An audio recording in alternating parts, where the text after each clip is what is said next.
Hello friend, graphic teaching art में आपका स्वागत है। आज मैं आपको फ्लैश के बारे में बताने जा रहा हूं। तो जो फ्लैश का नया वर्जन है वो है एनिमेट है आपका। तो एनिमेट 20 मैं आपको बताने जा रहा हूं। तो पहले हम फ्लैश का जो आइकन था वो इस तरीके से आता था। अब जो फ्लैश का आइकन है वो इस तरीके से आता है आपका। तो सेम है आपका, कुछ चीज़ नहीं आई है। तो चलो चलते हैं फ्लैश में। तो जैसे मैं यहाँ करता हूँ, फाइल में जाके कंट्रोल एन, एक न्यू सीट, आप एक नई सीट लेते हैं। तो इसमें थोड़ा सा स्टाइल चेंज हुआ है इस तरीके से। जो फ्लैश था उसमें क्या था कि उसमें दो ऑप्शंस आते थे, एक्शन स्क्रिप्ट 3.0 और 2.0। तो जो 2.0 था उस पर हम कोडिंग पार्ट काम करते थे और 3.0 में हम एनिमेशन का काम करते थे। तो ये जो एनिमेट है आपका, इसमें एक्शन स्क्रिप्ट 3.0 में हम आपका डिज़ाइनिंग पे भी काम कर सकते हैं और प्रोग्रामिंग पे भी काम कर सकते हैं। इसके बाद यहाँ अलग अलग पेज हैं कि हम अलग अलग पेज पे काम कर सकते हैं। जैसे HTML का पेज है, कुछ फ़ोन का मुझे एड्स बनाना है तो आप इस तरह का कोई पेज ले सकते हैं। अपनी इच्छा से भी विड्थ और हाइट शो कर सकते हैं, कस्टम कोई साइज़ में ले सकता हूँ।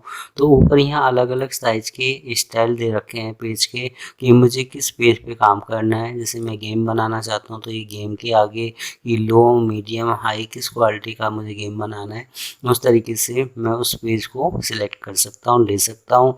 इस तरीके से यहाँ आईफोन के साइज़ हैं आपके अलग अलग। एजुकेशन के ऊपर एक साइज़ है आपका, एड्स के ऊपर साइज़ है, वेब के ऊपर साइज़ है। एडवांस अपने हिसाब से क्या लेना चाहते हो। तो एडवांस में एक्शन स्क्रिप्ट 3.0 पे ही मैं आपको बताने वाला हूँ आपका। इसमें हम दो तरीके से काम कर सकते हैं, डिज़ाइनिंग के थ्रू और प्रोग्रामिंग के थ्रू। तो जो मैं यहाँ आपको बता रहा हूँ बेसिक डिज़ाइनिंग के थ्रू आपको बताता हूँ। तो चलो आगे चलते हैं। तो सबसे पहले यहाँ डिटेल्स में आता है कि इसकी विड्थ कितनी लेना चाहता हूँ और हाइट कितनी लेना चाहता हूँ। आप कोई भी डिज़ाइन बनाते हो तो उसकी विड्थ और हाइट यहाँ से ले सकते हैं।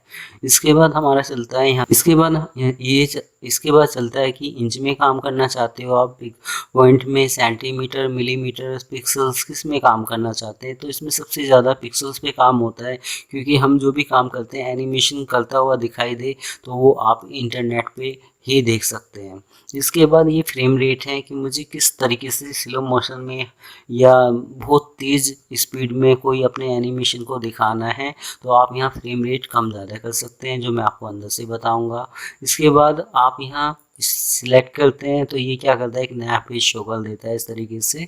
तो आप इस तरीके से कोई भी पेज ले सकते हैं। नीचे जो उसमें इफ़ेक्ट आ रहे थे, जैसे कि मैं दोबारा दिखाता हूँ कि फाइल में गए कंट्रोल एन, एक न्यू सीट, आप कोई नई सीट लेते हैं तो वो इस तरीके से आएगी। तो ये जो नीचे इफेक्ट आ रहे हैं ये अलग अलग स्टाइल है। आप यहाँ देख सकते हैं कि हम किस तरीके से कोई भी एनिमेशन बना सकते हैं।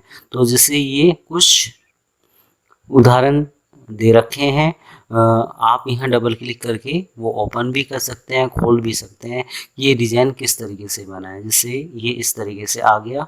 जब मैं इसको प्ले करता हुआ दिखाने के लिए दो यूज़ हैं।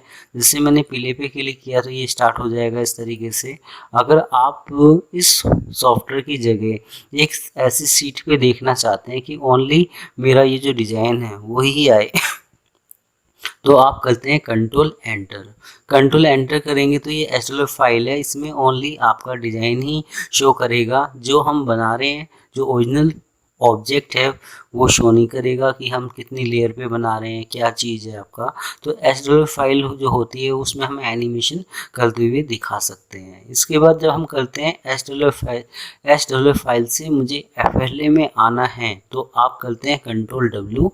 तो ये इस तरीके से, तो ये आउटपुट शो करता है कि इसमें क्या क्या कमी है उसके बारे में दिखाता है आपका। तो यहाँ हम इस तरीके से कोई भी इफेक्ट शो कर सकते हैं, दे सकते हैं।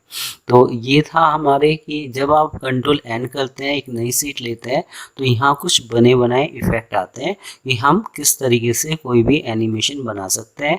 उसका एक उदाहरण आप यहाँ से देख सकते हैं।